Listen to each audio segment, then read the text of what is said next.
Good ಒಂದು ruling ಬಂದಿದೆಯಲ್ಲ, ಆ ರೂಲಿಂಗ್ ಬರೋದಕ್ಕಿಂತ ಮೊದಲು SR ಬೊಮ್ಮಾಯಿ, ಬಸವರಾಜ ಬೊಮ್ಮಾಯಿ ತಂದೆಯವ್ರ ವಿರುದ್ಧ ಕಲ್ಯಾಣರಾವ್ ಮುಳುಕೇರಿ ಅಂಡ್ ಗ್ರೂಪ್ ಏನ್ರಿ ಬೊಮ್ಮಾಯಿ ಅಂಡ್ ಗ್ರೂಪ್ ಎಲ್ಲ ಶಾಸಕರ ಹಸ್ತಾಕ್ಷರ ತಗೊಂಡು ಗವರ್ನರ್ಗೆ ಪ್ರೆಸಿಡೆಂಟ್ ಕೊಟ್ಟರು.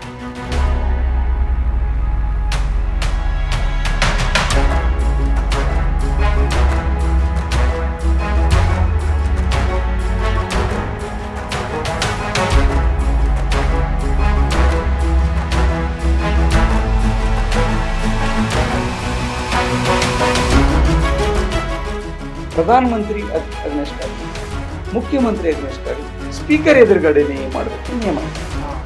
ಒಂದ್ ವೇಳೆ ಆ ನಿಯಮ ಇವತ್ತು ಇರ್ತಿಲ್ಲ ಅಂತ ತಿಳ್ಕೊಂಡು, ಆ ರೂಲಿಂಗ್ ಕಾನೂನ್ದಾಗ ಇರ್ತಿಲ್ಲ ಅಂದ್ರೆ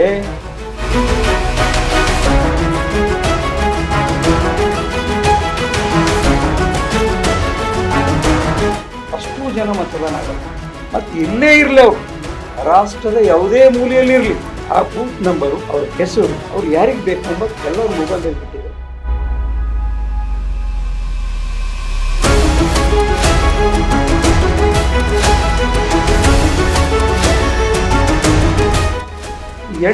ಹತ್ತು ವರ್ಷಗಳಿಂದ ಇವರು ಜನಸಂಪರ್ಕದಲ್ಲಿ ಕಡಿಮೆ, ಜನರಿಗೆ ಹೊಂದ್ಕೊಂಡು ಕಡಿಮೆ ಇದೆ.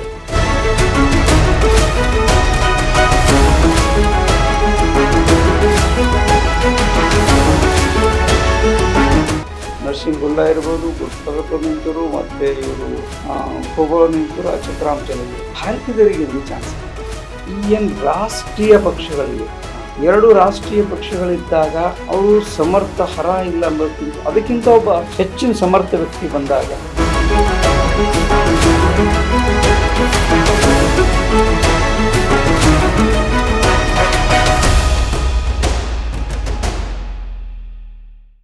ನಮಸ್ಕಾರ ವೀಕ್ಷಕರೇ, ಕದಂಬ ಸುದ್ದಿವಾಹಿನಿ ನಡೆಸ್ತಾ ಇರುವಂತಹ ಅತಿಥಿಗಳ ಅಭಿಪ್ರಾಯ ಕಾರ್ಯಕ್ರಮಕ್ಕೆ ಆತ್ಮೀಯವಾದಂತ ಸ್ವಾಗತ. ಇಂದು ನಮ್ಮ ಜೊತೆ ಇದ್ದಾರೆ ಖ್ಯಾತ ವಕೀಲರು, 2024 ಲೋಕಸಭೆ ಸ್ವತಂತ್ರ ಅಭ್ಯರ್ಥಿ ಜಯರಾಜ್ ಬುಕ್ಕ ಹಲ್ಲೆಪುರ್ಗ ಅವರು.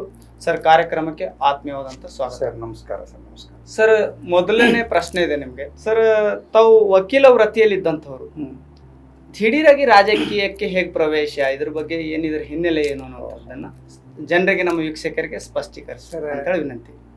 ನನ್ನ ವಿದ್ಯಾರ್ಥಿ ಜೀವನದಲ್ಲೇ BV ಭೂಮರೆಡ್ಡಿ ಮಹಾವಿದ್ಯಾಲಯದಲ್ಲಿ ವಿದ್ಯಾರ್ಥಿ ಚುನಾವಣೆಯಲ್ಲಿ ನಾನು ಸ್ಪರ್ಧೆ ಮಾಡಿದೆ. ಅಲ್ಲೂ ಕೂಡ ಪಕ್ಷೇತರ ಅಭ್ಯರ್ಥಿ 2 ಪ್ಯಾನಲ್ ಮಧ್ಯೆ ಚುನಾವಣೆ ಸ್ಪರ್ಧೆ ಮಾಡಿದೆ. ತದನಂತರ 1989ರಿಂದ 1991ರವರೆಗೆ BJP ರೈತ ಮೋರ್ಚಾ ಉಪಾಧ್ಯಕ್ಷ ಕೆಲಸ ಮಾಡಿದೆ. 1992ರಿಂದ 1995ವರೆಗೆ BJP ರೈತ ಮೋರ್ಚಾ ಅಧ್ಯಕ್ಷನ ಕೆಲಸ ಮಾಡಿ ರಾಜಕೀಯ BJPಯಲ್ಲಿ 1997ರಿಂದ 2014ರವರೆಗೆ ಕಂಟಿನ್ಯೂ 17 ಇಯರ್ಸ್ ನಾನು ಕಾನೂನು ಪ್ರಕೋಷ್ಠದ ಜಿಲ್ಲಾ ಅಧ್ಯಕ್ಷನ ಕೆಲಸ ಮಾಡಿ ಕಂಟಿನ್ಯೂ. 2000 ಡಿಸೆಂಬರ್ನಲ್ಲಿ 14ರಲ್ಲಿ ನಾನು ಯೂನಿಯನ್ ಗೌರ್ಮೆಂಟದಲ್ಲಿ deputy solicitor general of India ಅಂತ ಬೆಂಗಳೂರು ಹೈಕೋರ್ಟಿಗಾಗಿ ಫಸ್ಟ್, ತದನಂತರ ಗುಲ್ಬರ್ಗ ಹೈಕೋರ್ಟಿಗೆ ವರ್ಗಾವಣೆ. ನಾನು 1988 ವಿದ್ಯಾರ್ಥಿ ಜೀವನದಲ್ಲಿ ಇದ್ದಾಗಿನಿಂದ ನಾವು ರಾಜಕೀಯ ಸಂಬಂಧಗಳು. ಈ ಮೊನ್ನೆ 2024 ಚುನಾವಣೆಯಲ್ಲಿ ಕೂಡ ಕರ್ನಾಟಕದಲ್ಲ ಪ್ರತಿ ರಾಜ್ಯಕ್ಕೆ ಒಂದು ವಕೀಲರಿಗೆ ಕೊಡಬೇಕಂತ ಒಂದು ನಿಯಮ ಏನೋ ಇತ್ತು. ಅದ್ರ ಕಡೆ ನಾವು ಬೆಂಗಳೂರದವ್ರಿಗೆ ಕೊಡಿಸ್ಬೇಕಂತಿತ್ತು, ಅವ್ರ ಜೊತೆ ನಮ್ಮದೊಂದು ಹಾಕಿ. ಹೀಗಾಗಿ ಅವರಿಗೂ ಟಿಕೆಟ್ ಸಿಗಲಿಲ್ಲ, ನಮಗೂ ಸಿಗಲಿಲ್ಲ. ಹೀಗಾಗಿ ನಾಮಪತ್ರವನ್ನು ನಾವು ಈ ಸಲ ಸಲ್ಲಿಸಿದ್ವಿ. ಸರ್, ತಾವು ನಾಮಪತ್ರ ಸಲ್ಲಿಕೆ ಮಾಡಿದ್ದೀರಿ ಅಂತ ಹೇಳಿ, ಡೈರೆಕ್ಟ್ ಆಗಿ ಲೋಕಸಭೆಗೆ ಯಾಕೆ ಸ್ಪರ್ಧೆ ಮಾಡಿದ್ರಿ? ಮೊದಲು ವಿಧಾನಸಭೆಗಳಿದ್ದು, ಜಿಲ್ಲಾ ಪಂಚಾಯತಿಗಳಿದ್ದು, ಇದರ ಹಿನ್ನೆಲೆ ಏನು ಸರ್? ನಾ ಯಾವಾಗ government of India deputy solicitor general of India ಅದು, ಅವಾಗ ಕೇಂದ್ರ ಸರ್ಕಾರದ ಎಲ್ಲ ಕಾನೂನು ಕಾಯ್ದೆಗಳ ರೂಲ್ಸ್ ಆ್ಯಂಡ್ ಆ್ಯಕ್ಟನ್ನು ಸ್ಟಡಿ ಮಾಡಿದೆ. ಅದೆಲ್ಲ ಸ್ಟಡಿ ಮಾಡಿದ ನಂತರ ಸತತವಾಗಿ ಹೈಕೋರ್ಟ್ನಲ್ಲಿ ಕೆಲಸಗಳನ್ನು ಸಮರ್ಥವಾಗಿ ನಾನು ಎದುರಿಸಿ ಪಾರ್ಲಿಮೆಂಟ್ದಾಗ ಹೋದಾಗ ಅಲ್ಲಿ ಸಂಸತ್ತಿನಲ್ಲಿ ಎಲ್ಲ ಕಾಯ್ದೆ ಕಾನೂನನ್ನ ಸ್ಪೀಕರ್ ಎದುರುಗಡೆ ಸಮರ್ಥವಾಗಿ ವಾದ ಮಾಡಬಹುದು ಅಂತಕ್ಕಂಥ ತಲೆ. ಹೀಗಾಗಿ ಒಂದ್ಸಲ ಚುನಾವಣೆ, ಸಂಸತ್ ಚುನಾವಣೆ ನಿಲ್ಲಬೇಕು ಅಂತ ನಿರ್ಧಾರ ಮಾಡೋದು. ಅದರಲ್ಲಿ ಕೆಲವರು ನಮ್ಗೆ ಒತ್ತಡ ಮಾಡೋದು ತೆಗೆದುಕೊಳ್ಬೇಕು ಅಂತ ಹೇಳಿದ್ರು. ನಾನು ಅದಕ್ಕೂ ರೆಡಿಯಾಗಿದೆ. ಕೆಲವರು ವರ್ತನೆ ಸರಿ ಕಾಣಿಸ್ಲಿಲ್ಲ, ಡಿಕ್ಟೇಟರ್ಶಿಪ್ ಸ್ಟಾರ್ಟ್ ಆಗಿದೆ.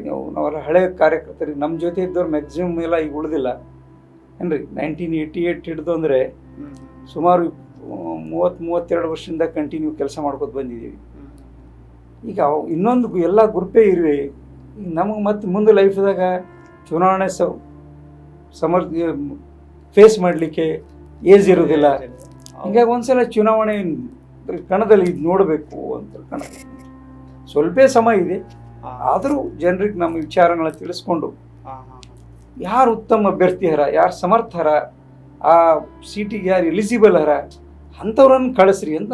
ಹಾಗಾದ್ರೆ ತಮ್ಮ ವಕೀಲ ಪರಿಷತ್ತಿಂದ ಡೆಲ್ಲಿವರೆಗೂ ಕೂಡ ಟಿಕೆಟ್ಗಾಗಿ ಫೈಟ್ ಮಾಡಿದ್ರು ಸರ್? ಮಾಡಿದ್ವಿ ಸರ್, ಅದು ಕಂಟಿನ್ಯೂ ಮಾಡಿದ್ವಿ. ಕೇಳಿದ್ವಿ, ಫಸ್ಟ್ ಪ್ರಿಫರೆನ್ಸ್ ಬೆಂಗಳೂರಿಗೆ ಕೊಡ್ರಿ ಅಂತ ಅವ್ರಿಗೂ ಅಲ್ಲಿ ಕಟ್ ಆಯ್ತು, ನಂತರ ನಮ್ದು ಬರಲಿಲ್ಲ. ಅಲ್ಲೂ ಅವರು ಇವಾಗ ಕಂಟೆಸ್ಟ್ ಮಾಡಿದ್ದಾರೆ? ಇಲ್ಲ ಸರ್, ಅವರಿಗೂ ಸಿಗಲಿಲ್ಲ ಟಿಕೆಟ್. ಬರೀ ನೀವೇ ಇದರಲ್ಲಿ ಕಂಟೆಸ್ಟ್ ಮಾಡಿದ್ದೀರಾ? ಅಂದ್ರೆ ವಕೀಲರನ್ನ ಟಿಕೆಟ್ ಕೊಡಲಿಲ್ಲದ್ರೆ ನಾವು ಎದುರು ಬಂದು ತಮ್ಮ ವಾದ ಮಂಡನೆ ಮಾಡ್ತಾರ ಎಂಬುದೊಂದು ಸಂದೇಶ ಅವ್ರಿಗೆ ಗೊತ್ತಾಗಬೇಕು ಏನ್ರಿ. ಆ ಒಂದು ಕಾರಣ ಕಡೆಗೆ ನಾವು ಚುನಾವಣೆ ಹೇಳಿದ್ವಿ ಸರ್. ಕೆಲ ದಿನಗಳ ಹಿಂದೆ ತಾವು ಪತ್ರಿಕಾಗೋಷ್ಠಿಯಲ್ಲಿ ಮಾತಾಡಬೇಕಾದ್ರೆ ಕೈ ಮತ್ತು ಕಮಲ ಅಭ್ಯರ್ಥಿಗಳ ನಾಮಪತ್ರಗಳು ತಿರಸ್ಕೃತಗೊಳ್ಳುತ್ತವೆ ಅನ್ನುವಂಥ ಒಂದು ಹೇಳಿಕೆಯನ್ನು ಕೊಟ್ಟಿದ್ರಿ. ಹೌದು. ಅದು ಯಾವ ರೀತಿ ಅನ್ನುವಂಥದ್ದು ಕೆಲ ಜನರಿಗೆ ಗೊಂದಲ ಇದೆ, ವೀಕ್ಷಕರಿಗೆ. ಅದರ ಬಗ್ಗೆ ತಾವು ಕ್ಲಿಯರಿಫಿಕೇಶನ್ ಮಾಡುವುದಾದ್ರೆ ಏನು? ನಾವು ನಾಮಪತ್ರ ಸ್ಕೂಡ್ನೇ ದಿವಸ ಬಿಜೆಪಿ ಅಭ್ಯರ್ಥಿಯು ವಿರುದ್ಧ ಕಾಂಗ್ರೆಸ್ ಅವರು ಅಬ್ಜೆಕ್ಷನ್ ಹಾಕಿದರು. ಕಾಂಗ್ರೆಸ್ ಅಭ್ಯರ್ಥಿ ವಿರುದ್ಧ ಬಿಜೆಪಿ ಅಭ್ಯರ್ಥಿ ಅಬ್ಜೆಕ್ಷನ್ ಹಾಕಿ ಅವರವ್ರ ವಕೀಲರ ಮುಖಾಂತರ ವಾದ ಮಂಡನೆ ಮಾಡಿದ್ರು. ಎರಡೂ ನಾಮಪತ್ರಗಳು ಇನ್ಕರೆಕ್ಟ್ ಇವೆ, ಅಸಂದಿವೆ ಎಂಬತಕ್ಕಂಥದ್ದನ್ನು ಚುನಾವಣೆ ಆಯೋಗದ ಮುಂದೆ, ಎಲೆಕ್ಟ್ರಲ್ ಅಥಾರಿಟಿ ಮುಂದೆ, ಡಿಸ್ಟ್ರಿಕ್ಟ್ ಮ್ಯಾಜಿಸ್ಟ್ರೇಟ್ ಇದರ ಮಂಡನೆ ಮಾಡೋದು. ವಿತ್ ಇಬ್ಬರು ಅಡ್ವೊಕೇಟ್ಸ್ಗಳು ಸುಪ್ರೀಂ ಕೋರ್ಟ್ ರೂಲಿಂಗ್ ಸಹಿತ ಕೊಟ್ಟಿದ್ರು, ದಾಖಲೆಗಳು ಕೂಡ ಸಲ್ಲಿಸಿದ್ರು. ನಾವು ಕುಂತವರಲ್ಲೆಲ್ಲ ಬೇರೆ ಬೇರೆ ಅಭ್ಯರ್ಥಿಗಳು ವೀಕ್ಷಣೆ ಮಾಡಿದಾಗ ಅವ್ರದ್ದು ನಾಮಿನೇಷನ್ಸು ಕಾನೂನು ಅಡಿಯಲ್ಲಿ ಆಸ್ ಪರ್ ಎಲೆಕ್ಟ್ರಲ್ ರೂಲ್ ಪ್ರಕಾರ ಇರಲಿಲ್ಲ. ಮತ್ತೆ ನಾನೇನು ಅಬ್ಜೆಕ್ಷನ್ ಮಾಡಿದ್ದೀವಿ ಹಿಂಗೆ ಅವರು ಎರಡೂ ನೋಡ್ಕೊಂಡೇ ಹೇಳಿದ್ದೀವಿ. ಮತ್ತು ನಾವೇನು ಸ್ಟೇಟ್ಮೆಂಟ್ ಕೊಟ್ಟಿದ್ದೀವಿ ಅದಕ್ಕೆ ನಮ್ದೇನು ಸ್ಟೇಟ್ಮೆಂಟ್ ಅದು ತಪ್ಪಾದಂತ ಅವ್ರು ಯಾರು ಹೇಳೇ ಇಲ್ಲ. ಯಾಕೆ ದಾಖಲೆಗಳು ಸಹಿತ ಅದರ ಒಬ್ಬರು ಅಬ್ಜೆಕ್ಷನ್ ಒಬ್ರು ಹಾಕ್ಯಾರ, ನಾವ್ಯಾರು ಅಲ್ಲಿ ಹಾಕಲಿಲ್ಲ. ಅದರ್ಸ್ 16 ಜನ ಇದ್ದವರು ಒಬ್ಬರೇನು ಗೋಪಾಲ್ ಅಂತ ಕಾಂಗ್ರೆಸ್ ಕ್ಯಾಂಡಿಡೇಟ್ ಇದ್ರೆ ಹಾಕಿದ್ರು, ಅದ್ರ ಬಾಕಿದವ್ರು ಯಾರು ಹಾಕ್ಲಿಲ್ಲ. ಅಂದ್ರೆ ಅದ್ರ ಬಗ್ಗೆ ಉತ್ತರ ಸ್ಪಷ್ಟೀಕರಣ ಕೊಟ್ಟಿಲ್ಲ. ಈಗ ಅವ್ರು ಡಾಕ್ಯುಮೆಂಟ್ರಿ ಎವಿಡೆನ್ಸ್ ತಂದು ಹಾಕಿದ್ದಾರೆ. ಭಗವಂತ ಖೌಬಾಯ್ ವಿರುದ್ಧ ಅದು ಗಣಿ ಮಿನರಲ್ ಮೈನ್ಸ್ ಜಿಯಾಲಜಿಸ್ಟ್ ಕಡೆ ನೋಟಿಸ್ ಬಂದಿತ್ತು, ಅದು ಅಪೀಲ್ ನಂಬರ್ ಇಲ್ಲ, ಅದು ನೀವು ಟ್ಯಾಕ್ಸ್ ಕಟ್ಟಿಲ್ಲ, ಆ ದುಡ್ಡು ಕಟ್ಟಲಾರ್ದೆ ನೀವು ಎಲೆಕ್ಷನ್ ನಿಂತಿದ್ರಿ, ಹೀಗಾಗಿ ಎಲ್ಲ ತಮ್ಮ ನಾಮಿನೇಷನ್ ಪ್ರಮಾಣ ಪತ್ರದಲ್ಲಿ ಮತ್ತೆ 25 ಕೋಟಿ ಇನ್ನೇನು ಹೇಳಬೇಕು ಅದು ಹೇಳಿಲ್ಲ, ಅದು ತಮ್ಮ ಪ್ರಮಾಣ ಪತ್ರ ಅಫಿಡವಿಟ್ನಲ್ಲಿ ಸುಳ್ಳು ಹೇಳಿಕೆ ಕೊಟ್ಟರು ಅಂತ ವಾದ ಮಾಡಿದ್ರು. ಸರ್, ಮುಂದೆ ಇವು ಏನಾದರೂ ನ್ಯಾಯಾಲಯದಲ್ಲಿ ವಾದಗಳು ನಡೆದ್ರೆ, ಪ್ರಕರಣಗಳು ಮುಂದೆ ನಡೆದ್ರೆ ಇದು ಯಾವ ಹಂತದಲ್ಲಿ ಪರಿಣಾಮಕಾರಿ ಆಗ್ಬೋದು ಸರ್? ಸರ್, ನಾಮಿನೇಷನ್ ಪೇಪರ್ ಜೊತೆಗೆ ಕಾಲಮ್ದಾಗ 10/5 ಇದೆ, ರಿಟ್ ಪಿಟಿಷನ್ ನಂಬರ್ 536/2011 ಮುಂದೆ ಸುಪ್ರೀಂ ಕೋರ್ಟ್ 2 ಜಡ್ಜಸ್ ಜಜ್ಮೆಂಟ್ ಇದೆ. ದಿ ಜಡ್ಜಸ್ ನೇಮು ಇಬ್ಬರು ಸೀನಿಯರ್ ಜಡ್ಜಸ್ ಆರ್ಡರ್ ಬರೆದಿದ್ದಾರೆ, ಜೋಸೆಫ್ ಅಂಡ್ ದಾಲ್ ಅಂತ. ಯಾರಾದರೂ all information real fact suppress ಮಾಡಿದರೆ ಅವರ ಸದಸ್ಯತ್ವನ ರದ್ದಾಗ್ತದೆ. ನಾರ್ MLA ನಾರ್ MP ಏನ್ರಿ ಏನೇ ಇರಲಿ ಎನಿ ಅದು ಹಿಂಗೆ ಎಲ್ಲ ಫುಲ್ಫಿಲ್ ಎಕ್ಸಾಕ್ಟ್ ಆಗಿ ಮಾಡಬೇಕು ಅಂತ ಕಾನೂನು ಇದೆ. ಹಿಂಗಾಗಿ ಅವ್ರು ಒಬ್ಬರ ಮೇಲೆ ಒಬ್ಬರು ಅಬ್ಜೆಕ್ಷನ್ ಮಾಡಿದಾಗ ಕಂಡು ಬಂದಿದ್ದೇನೆಂದರೆ ಅವ್ರ ನಾಮಪತ್ರ ಇನ್ಕರೆಕ್ಟ್ ಇವೆ. ಕಾನೂನು ರೀತಿ ಏನು ರೂಲ್ ಆ್ಯಂಡ್ ಆ್ಯಕ್ಟ್ ಇದೆ ನಾಮಿನೇಷನ್ ಪೇಪರ್, ಆ ರೀತಿ ಇಲ್ಲ. ಕಾನೂನು ಬಾಹಿರವಾಗಿಯೇ ನಾಮಪತ್ರ ಸ್ವೀಕೃತಗೊಂಡಿವೆ ತಮ್ಮ ಒಂದು ನಮ್ದೊಂದು ವಾದ ಇದೆ. ಇನ್ನೊಂದು ಸರ್, ಭಗವಂತ ಖೋಬಾರ್ ಅವರು ಸಾಗರ್ ಖಂಡ್ರೆ ಅವರು 26 ವರ್ಷಕ್ಕೆ LLB ಪದವೀಧರರು, BA LLB ಪದವಿ ಮುಗಿಸಿ ಬಾರ್ ಕೌನ್ಸಿಲರ್ ಮೆಂಬರ್ ಇಲ್ಲ ಅಂತ ಹೇಳ್ತಾರೆ. ತಾವೊಬ್ರು ವಕೀಲ್ ಇದ್ದೀರಿ, ಬಾರ್ ಕೌನ್ಸಿಲರ್ ಮೆಂಬರ್ ಆಗಿದ್ದೀರಿ, ಇದ್ರ ಬಗ್ಗೆ ಏನ್ ಸ್ಪಷ್ಟೀಕರಣ ನೀಡ್ತೀರಿ ಸರ್? ಇದು ಸುಳ್ಳು ಆರೋಪನ ಅಥವಾ ಸತ್ಯನ? ಯಾಕಂತಂದ್ರೆ ಚುನಾವಣೆ ಹತ್ತಿರ ಬರ್ತಾ ಇದೆ ಅಂತ ಸತ್ಯಾಂಶ ತಿಳಿಲಿ ಅನ್ನುವಂಥದ್ರಿಂದ ತಮ್ಗೆ ಇಟ್ಟಿದ್ದೀನಿ ಪ್ರಶ್ನೆ. ಸರ್, ನಾ ಗೋಪಾಲ್ ಅಂಬ ನನ್ನ ಬಾಜು ಕೂತಿದ್ದೆ, ಅವ್ನು ಸೀರಿಯಲ್ ನಂಬರ್ 9, ಅವನು ಕೆಲವು ಡಾಕ್ಯುಮೆಂಟ್ ತಂದಿದ್ದ, ಅವಾಗ ಅಬ್ಜೆಕ್ಷನ್ ಹಾಕಿದ. ಅದನ್ನು ಸರ್ ನಮ್ಗೆ ಅದು ಹೇಳಬಾರ, ನೀವು ಹೇಳ್ರಿ ಅಂದ್ರೆ ತೊಗೊಂಡು ಹೇಳಿದೆ ನಾನು. ಬಟ್ ರಿಜಿಸ್ಟ್ರೇಷನ್ ಆಗಿದ್ದು ಅವ್ರು ಬಾರ್ ಕೌನ್ಸಿಲ್ದಾಗ ಇದೆ, ದ ನಂಬರ್ 804/2022 ಇದೆ, 25/2/2022 ರಿಜಿಸ್ಟ್ರೇಷನ್ ಆಗಿದೆ. All India bar exam pass ಆಗಿಲ್ಲ ಅಂತ ಅವ್ರ ಅಲಿಗೇಷನ್ ಇದೆ. ಅಲಿಗೇಷನ್ ಮಾಡ್ತಾ ಇದ್ದಾರೆ. ಹೌದು, all India bar exam pass ಆಗಿಲ್ಲ, ಮತ್ತು ಅದು 2023-24 ಅದು 13 ಕೋಟಿ 12 ಲಕ್ಷ ರೂಪಾಯಿ ನೀವು ಅರ್ನಿಂಗ್ ಮಾಡಿರಿ ಅಗ್ರಿಕಲ್ಚರ್ ಆ್ಯಂಡ್ ಎಜುಕೇಷನ್ ಸುಳ್ಳು ಹೇಳಿದಿರಿ ಅಂತೇಳಿ ಅವ್ರ ಅಲಿಗೇಷನ್. ಹೀಗಾಗಿ ಒಬ್ಬರು ಮತ್ತೊಬ್ಬರ ಮೇಲೆ ಆರೋಪಗಳನ್ನು ಮಾಡಿದ್ದು ನಿಜ, ಅದನ್ನೇ ನಾವು ಹೇಳಿದ್ವಿ, ಅವೇ ದಾಖಲೆಗಳು. ಆದಮೇಲೆ ಅವತ್ತು ದಿವಸ ನಾವು ಪ್ರೆಸ್ ಮೀಟ್ದಾಗ ಹೇಳಿದ್ವಿ, ಅದು ನಿಜ. ಸರ್, ಈಗ ಒಂದು ಪ್ರಶ್ನೆ ಬರುತ್ತೆ, ತಾವು ಕೂಡ ವಕೀಲ ವೃತ್ತಿಯಲ್ಲಿ ಬಾರ್ ಕೌನ್ಸಿಲರ್ಸ್ಗಳು ಬೀದರ್ ಜಿಲ್ಲಾ ವಕೀಲರ ಒಂದು ನಿಮ್ಮ ಒಂದು ಸದಸ್ಯರೇನಿದ್ದಾರೆ ಅವರೆಲ್ಲ ಸಾಗರ್ ಖಂಡ್ರೆಗೆ ನೀವು ಬೆಂಬಲ ಅಂತೇಳಿ ಹೇಳಿಕೆಯನ್ನು ಕೊಟ್ಟಿದ್ದಾರೆ. ತಾವು ಕೂಡ ವಕೀಲರಾಗಿದ್ದೀರಿ. ಇಲ್ಲ, ಅವು ನಾನು ಕಣದಲ್ಲಿ ಬರ್ಲಿಕ್ಕಿಂತ ಮೊದಲು ಕೊಟ್ಟಿದ್ದಾರೆ. ನಂತರ ಈಗ ಏನಾದ್ರು ಮಾತು ಕೊಟ್ಟು ತಮ್ಗೆ ಎಲ್ಲ ಅಡ್ವೊಕೇಟ್ಸ್ಗಳು ನಮ್ಗೆ ಬಂದು ಭೇಟಿಯಾಗಿ, ಯಾಕಂತಂದ್ರೆ ಇಲ್ಲಿ ಸೀನಿಯರ್ ಅಡ್ವೊಕೇಟ್ ಜೂನಿಯರ್ ಅಡ್ವೊಕೇಟ್ ಅನ್ನೋದು ಎರಡು ಪ್ರಶ್ನೆ ಬರ್ತದೆ. ಅವ್ರು ಬಂದಾಗ ಅವ್ರ ಮೆಂಬರ್ ಆಗಾಗ ಅವ್ರ ನಾಮಪತ್ರ ಇನ್ನೂ ಸಲ್ಲಿಸಿದ್ರು, ಕ್ಯಾಂಡಿಡೇಟ್ ಏನು ಡಿಕ್ಲೇರ್ ಆಗಿದೆ. ತದನಂತರ ಎಲ್ಲ ಅಡ್ವೊಕೇಟ್ಸ್ ನಮ್ಮನ್ನು ಭೇಟಿಯಾಗಿ ನಾವು ನಿಮ್ಗೆ ಬೆಂಬಲ ಮಾಡ್ತೀವಿ ಅಂತ ಹೇಳಿದ್ದಾರೆ. ಅದಕ್ಕೋಸ್ಕರ ಕಣದಲ್ಲಿ ಅಂದ್ರೆ ನಿಮ್ಗೆ 100% ಇವಾಗ ಆತ್ಮವಿಶ್ವಾಸ ಇದೆ, ನಮ್ಮ ಬಾರ್ ಕೌನ್ಸಿಲರ್ ನಮಗೆ ಬೆನ್ನೆಲುವಾಗಿ ನಿಂತಿದ್ದಾರೆ. ಸರ್, ರಾಜಕೀಯ ಅನ್ನೋದು ಕ್ಯಾಶ್ಲೆಸ್ ಮತ್ತು ಕಾಸ್ಟ್ಲೆಸ್ ಆಗಬೇಕು ಅಂತ ಹೇಳಿ ತಾವು ರಾಜಕೀಯಕ್ಕೆ ಬಂದಿದ್ದೀರಿ ಅಂತ ಹೇಳ್ತಾ ಇದ್ದಾರೆ. ಹೌದು ಸರ್, ಜನರಿಗೆ ಈ ನಮ್ಮ ಬೀದರ್ ಜಿಲ್ಲೆಯ ಮತದಾರ ಪ್ರಭುಗಳಿಗೆ ಇದ್ರ ಬಗ್ಗೆ ಏನ್ ಕ್ಲಿಯರಿಫಿಕೇಶನ್ ಕೊಡ್ತೀರಾ ಸರ್? ಕ್ಯಾಶ್ಲೆಸ್ ವಿತ್ ಕಾಸ್ಟ್ಲೆಸ್ ಇವೆರಡು ಬಹಳಷ್ಟು ಅಜೆಂಡಾಗಳಾಗಿ ಸೋಲು ಗೆಲುವಿಗೆ ಬಹಳಷ್ಟು ಪ್ರಮುಖ ಪಾತ್ರ ವಹಿಸ್ತಾ ಇವೆ. ಸರ್, ನಾನಂತೂ ಈ ದೇಶದೇನು ಚುನಾವಣೆ ನೀತಿ ನಿಯಮಗಳಿವೆ ಅವು ಬದಲಾವಣೆ ಆಗಬೇಕು. ಎಲೆಕ್ಷನ್ ಕಮಿಷನ್ ಆಫ್ ಇಂಡಿಯಾ ನಿಮ್ಮ ಮುಖಾಂತರ ಬಯಸ್ತೇನೆ. ಇವತ್ತೇ ನಮ್ಮ ಸೈನ್ಸ್ ಇಂಡಿಯನ್ ಏನು ಸೈಂಟಿಸ್ಟ್ ಜನ ಚಂದ್ರಲೋಕದಾಗ ಹೋಗಿ ಅಲ್ಲೆಲ್ಲ ಸರ್ಚ್ ಮಾಡ್ತಾ ಇದ್ದಾರೆ, ಅಲ್ಲಿ ಹೋಗಿ ಇಳಿದಿದ್ದಾರೆ, ಸಕ್ಸಸ್ಫುಲ್ ಆಗಿದ್ದಾರೆ. ನಾನಂತೀನಿ ಯಾವಾಗ ನಾಮಪತ್ರ ಕ್ಯಾಂಡಿಡೇಟ್ ಡಿಕ್ಲೇರ್ಸ್ ಆಗ್ತಾರೋ, ಪ್ರಕಟ ಆಗ್ತಾರೋ, ಅವತ್ತಿನಿಂದ 15 days every day voting power ಕೊಡಬೇಕು. ಥ್ರೋ ಅವ್ರ ಮನೆಯಲ್ಲಿ ಕೂತಿ ಫೋನ್ ಪೇ ಈಗೆಲ್ಲ ಅಮೌಂಟ್ ಎಲ್ಲ ಹಾಕ್ತಾ ಇದ್ದಾರೆ. ಆನ್ಲೈನ್ ರೀತಿಯಿಂದ ಎಲೆಕ್ಷನ್ ಆಗಬೇಕು. ಸಾಮಾಜಿಕ ಜಾಲತಾಣಗಳು, ಚುನಾವಣೆ ವೆಚ್ಚ, ಸಭೆ ಸಮಾರಂಭಗಳು, ಗಾಡಿ ಎಕ್ಸ್ಪೆನ್ಸಸ್ ಇವೆಲ್ಲ ಸರ್ಕಾರಕ್ಕೆ ಡೆವಲಪ್ಮೆಂಟ್ಗೆ ಹೊಡ್ತಾ ಬಿಡುತ್ತೆ. ಏನ್ರಿ, ಚುನಾವಣೆ ನೀತಿ ನಿಯಮಗಳು ತಯಾರಾಗಬೇಕು ನೋಡಿ. ಯಾಕಂದ್ರೆ ನಿಮ್ಗೆ ಉದಾಹರಣೆ ಹೇಳ್ತೀನಿ. ಈ SR ಬೊಮ್ಮಾಯಿ ಸುಪ್ರೀಂ ಕೋರ್ಟ್ ಒಂದು ರೂಲಿಂಗ್ ಬಂದಿದೆಯಲ್ಲ, ಆ ರೂಲಿಂಗ್ ಬರೋದಕ್ಕಿಂತ ಮೊದಲು SR ಬೊಮ್ಮಾಯಿ, ಬಸವರಾಜ ಬೊಮ್ಮಾಯಿ ತಂದೆಯವ್ರ ವಿರುದ್ಧ ಕಲ್ಯಾಣರಾವ್ ಮುಳುಕೇರಿ ಅಂಡ್ ಗ್ರೂಪ್, ಏನ್ರಿ ಬೊಮ್ಮಾಯಿ ಅಂಡ್ ಗ್ರೂಪ್, ಎಲ್ಲ ಶಾಸಕರ ಹಸ್ತಾಕ್ಷರ ತಗೊಂಡು ಗವರ್ನರ್ಗೆ ಪ್ರೆಸಿಡೆಂಟ್ ಕೊಟ್ಟರು. ಆವಾಗೆ SR ಬೊಮ್ಮಾಯಿ ಮುಖ್ಯಮಂತ್ರಿ ಸೀಟನ್ನು ಹೋಗ್ಬಿಡುತ್ತೆ. ಅದನ್ನ ಇದು ಅಸಂವಿಧಾನಿಕ ಅನ್ಕಾನ್ಸ್ಟಿಟ್ಯೂಷನಲ್ ಅದ ಅಂತ ಹೇಳಿ ಸುಪ್ರೀಂ ಕೋರ್ಟ್ ಮರೆ ಹೋದರು. ಅವಾಗ ಸುಪ್ರೀಂ ಕೋರ್ಟನ್ನು 3 judges 3 ಜಡ್ಜನ್ನು ಕೂಡ್ಕೊಂಡು ಇದು ಈ ರೀತಿ ಮಾಡೋದೇನು ಸರಿಯಲ್ಲ ಅಂತೇಳಿ ಏನೇ ನೋ ಕಾನ್ಫಿಡೆನ್ಸ್ ಮೋಷನ್ ಮಾಡೋದು in upper house and lower house. ಅಂದರೆ ಪಾರ್ಲಿಮೆಂಟದಲ್ಲಿ ಪ್ರಧಾನಮಂತ್ರಿ ಅಗ್ನೆಸ್ಟ್ ಆಗಲಿ, ಮುಖ್ಯಮಂತ್ರಿ ಅಗ್ನೆಸ್ಟ್ ಆಗಲಿ, ಸ್ಪೀಕರ್ ಎದುರುಗಡೆನೇ ಮಾಡಬೇಕು ನಿಯಮ ಇತ್ತು. ಒಂದ್ ವೇಳೆ ಆ ನಿಯಮ ಇವತ್ತು ಇರ್ತಿಲ್ಲ ಅಂತ ತಿಳ್ಕೊಟ್ರೆ, ಆ ರೂಲಿಂಗ್ ಕಾನೂನ್ದಾಗ ಇರ್ತಿಲ್ಲ ಅಂದ್ರೆ this my honourable home minister Amit Shah ಅವರು ಎಲ್ಲ ರಾಜ್ಯಗಳನ್ನೇ ಬುಟ್ಟಕ್ಕೆ ಹೋಗ್ತಿರೋ ಆ ಒಂದು ರೂಲಿಂಗ್ದಿಂದ ಇಡೀ ರಾಷ್ಟ್ರವನ್ನು ಸುರಕ್ಷಿತವಾಗಿ ನಡೆದಿದೆ ಒಂದು ಸುಪ್ರೀಂ ಕೋರ್ಟ್. ಅದೇ ರೀತಿಯಾಗಿ ಈ ಎಲೆಕ್ಷನ್ ವಿಧಿವಿಧಾನಗಳು ಕೂಡ ಕಾನೂನು ರೀತಿಯಲ್ಲಿ ಆಗಬೇಕು, ಮತ್ತು ಅವರವ್ರ ವೋಟಿಂಗ್ ಅವ್ರ ಮನೆಯಲ್ಲಿ ಕೂತಿ ಆಗಬೇಕು, ಮತ್ತು ಅವ್ರವ್ರ ಕೆಲಸಕ್ಕೆ ಕೇವಲ ಒಂದೇ ದಿವಸ ಅಷ್ಟು ಜನ ಮತದಾನ ಆಗಲ್ಲ.